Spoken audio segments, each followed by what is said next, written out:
മണ്ണല്ല, ഇത് കണ്ണൂരിന്റെ മണ്ണല്ല, ഇത് പിണറായി പിടിച്ച കൊടിയല്ല, അച്യുതാനന്ദൻ പിടിച്ച കൊടിയല്ല, ഇത് കൊടിയേറി പിടിച്ച കൊടിയല്ല. ആര് പിടിച്ച കൊടിയാണ്?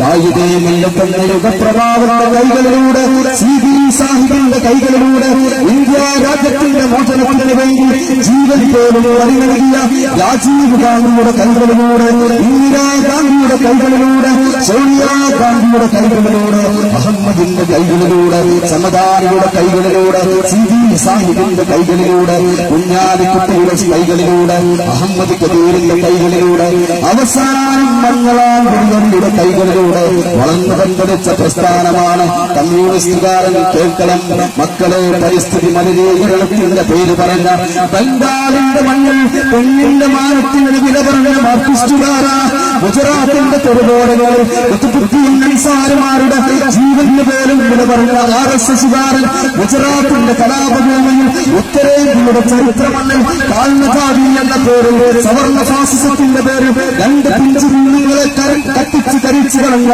RSSകാരൻ.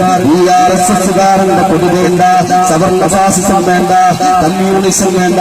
നമ്മൾ വരികയാണ് കേരളത്തിന്റെ മണ്ണിലേക്ക്. ഓർമ്മയുണ്ടോ കമ്മ്യൂണിസ്റ്റുകാര? കണ്ണൂരിന്റെ കാസർഗോഡിന്റെ മണ്ണിൽ മോഹിനി മാഷ് ഓർമ്മയുണ്ടോ? അരീഷിന്റെ ഓർമ്മയുണ്ടോ? കണ്ണൂരിലെ ഫയാസിന് ഓർമ്മയുണ്ടോ? ചന്ദ്രശേഖരന് ഓർമ്മയുണ്ടോ? അറബ് രാഷ്ട്രീയം വേണ്ട, സമാധാനം വേണം, ശങ്കരിനാഥം വേണം, ഐക്യം വേണം. ഇത് മതമൈത്രിയുടെ മണ്ണാണ്.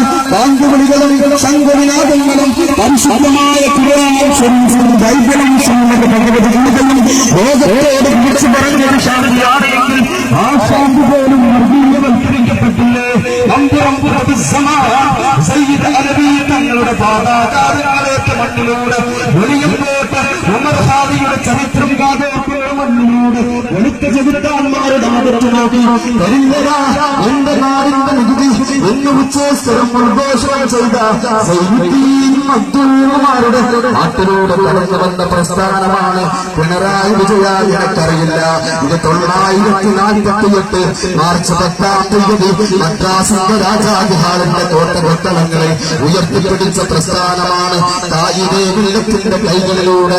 അന്ന് പറഞ്ഞതാണ് സഖാവേങ്ങൾ വെയിൽ നദി പോലെ രക്തം കൊടുക്കേണ്ടി വന്നാലും, കാസുമലമുകളിൽ മയ്യത്ത് കുമിഞ്ഞു കൂടിയാലും, ഹരിതചന്ദ്രാംഗിക വർണ്ണപതാക ഒരു നിർരക്ത രാഷ്ട്രീയ തമ്പുരാക്കന്മാരുടെയും കാഴ്ചവട്ടിൽ വെച്ചില്ല ഞങ്ങൾ.